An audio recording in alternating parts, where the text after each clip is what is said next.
Hi all, Dell laptop not charging issues. We are ఈరోజు మనం దీనికి 65 వాట్స్ పెట్టాము, బట్ ఇక్కడ అన్నోన్ అని వస్తుంది. మీరు చూడొచ్చు, ఇక్కడ ఇన్సర్ట్ చేశాను. ఇది 65 వాట్.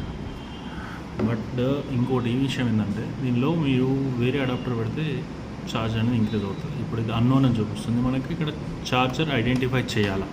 ఇప్పుడు నేను ఇంకో ఛార్జర్ పెట్టి చూపిస్తాను మీకు. చూడండి, ఇక్కడ ఐడెంటిఫై అని వస్తుంది. Charger 65 what. ఇలా ఉంటే మనకు ఛార్జ్ అవుతుంది. సో మీరు ఎప్పుడైనా బ్యాటరీ ఛార్జ్ కాకపోతే బేసిక్గా డెల్ ల్యాప్టాప్లో ఇది మనము ల్యాప్టాప్ ఆన్ చేయగానే F2 అని ప్రెస్ చేస్తే బయాస్లోకి వెళ్తుంది. అక్కడ చెక్ చేసుకోవచ్చు. మనకు ల్యాప్టాప్ ఆన్ అవుతుంది, బట్ బ్యాటరీ ఛార్జ్ కాదు. అట్లాంటి సిచ్యువేషన్లో ఇది ఒకసారి చెక్ చేసుకుంటే ఈజీ స్టెప్ అవుతుంది. మీకు మీరు చూసినట్టున్నారు, ఛార్జింగ్ ఇంక్రీజ్ అవుతుంది. Okay, thank you.